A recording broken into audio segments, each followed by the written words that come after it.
Two young women, two ordinary nights out, two endings that nobody can explain away. On the surface, they are tragedies, separated by years and miles.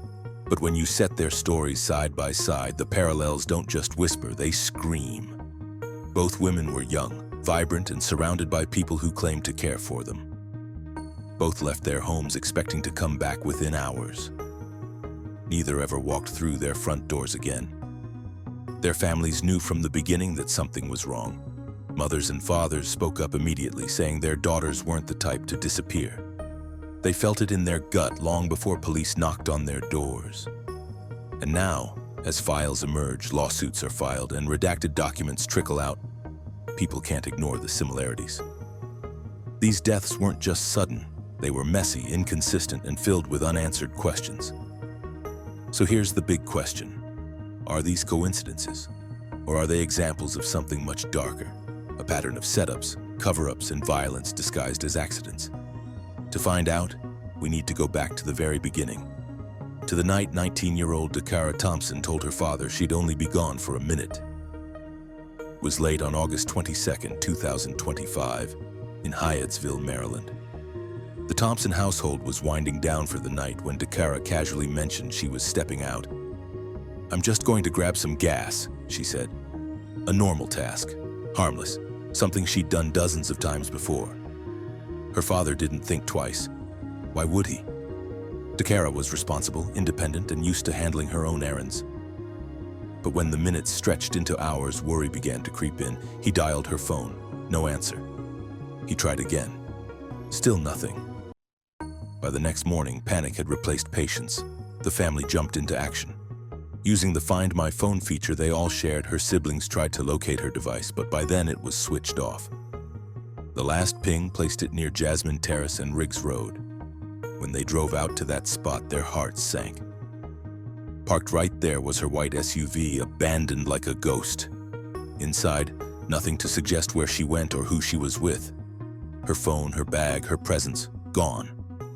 That was the moment the family knew this wasn't just a delay. This wasn't a teenage girl who decided to stay out. Something terrible had happened, but if the car was silent, the cameras nearby weren't. Security footage along University Boulevard captured DaCara in her final known moments. In the grainy video, she walks toward a black GMC Yukon Denali. She pauses at the driver's side window, speaks briefly with whoever's behind the wheel, then walks around and slides into the passenger seat. No hesitation, no struggle, no sign that she was afraid. Which means she either knew the driver, or at least trusted him enough to step inside. That image haunted her family. Who was this man? Why did she get into his car? And where did they go afterward?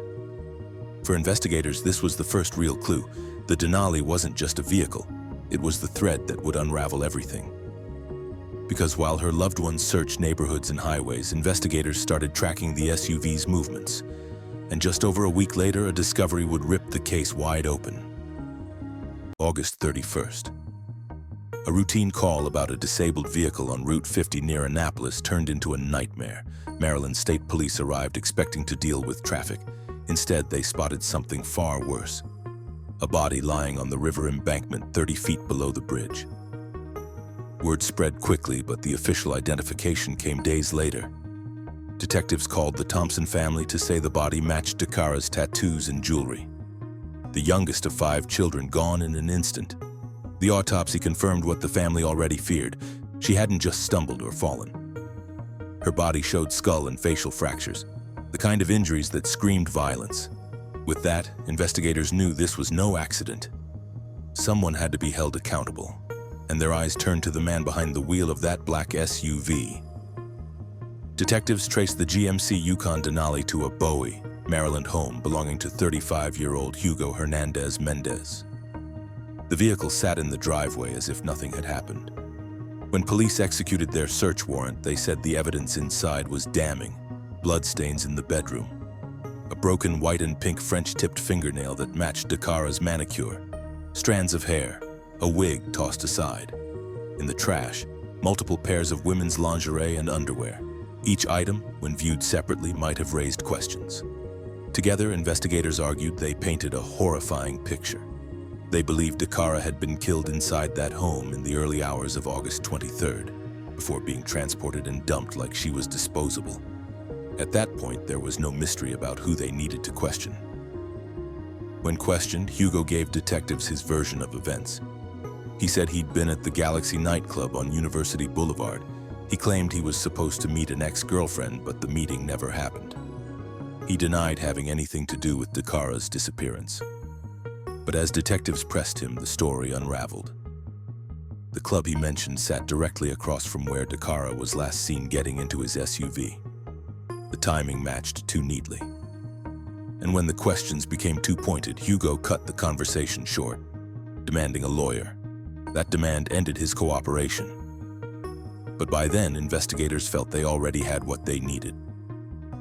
Her name was Shanquella Robinson.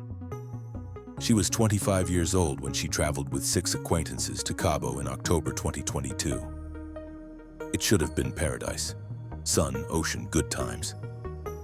But instead, her final moments were filmed and shared online for the world to see. In the now infamous clip, Shanquella is beaten by another woman while 2 people stand by recording. She doesn't fight back. She appears weak, confused, defenseless.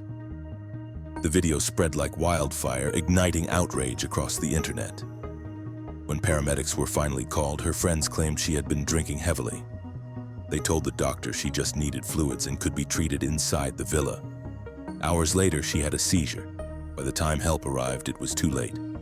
The group told her parents she died from alcohol poisoning, but the official autopsy told a story that couldn't be brushed aside. Mexican authorities confirmed her cause of death as severe spinal cord injury and atlas luxation, a broken neck. Nothing about alcohol poisoning, no medical evidence to support the story her so-called friends gave her grieving mother.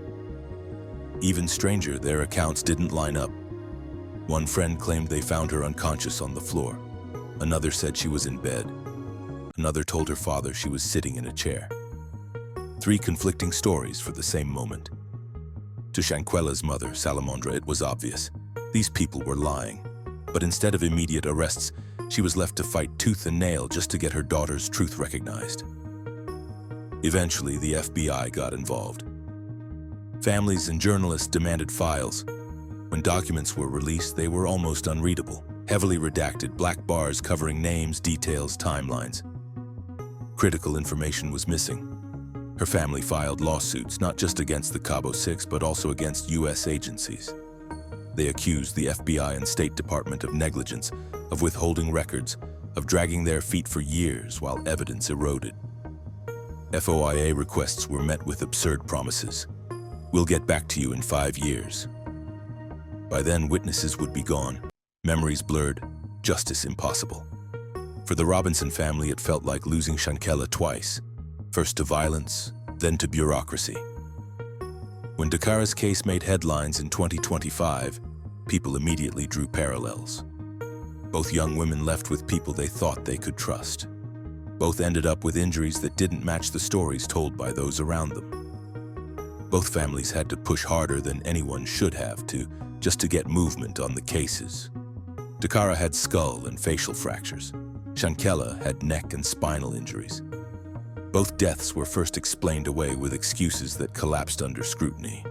And in both, the people closest to them, whether a man claiming to be at a nightclub or friends pretending alcohol was the problem, gave accounts riddled with contradictions. The public noticed too. Social media erupted with anger, comment sections filled with theories, outrage, and demands for accountability. Online, these women weren't just statistics, they became symbols of how quickly stories can be twisted and how often families have to scream just to be heard. As of now, Hugo Hernandez Mendez sits in custody, awaiting trial in Maryland. The Thompson family prepares for a long legal battle, praying the case doesn't drag on for years. The Robinson family continues to sue to demand transparency and to force U.S. officials to take responsibility for what they call investigative neglect. 2 women, 2 families, one demand, justice. And here's the haunting thought. These are just the cases we know. How many others slip by unnoticed, filed away, forgotten under stacks of redacted pages? So I'll leave you with this. Are we looking at coincidences or at a blueprint? A repeating cycle where young women vanish, families are misled, and the truth is buried under excuses? You decide. Let me know your thoughts in the comments, because the only way these stories stay alive is if we keep talking about them.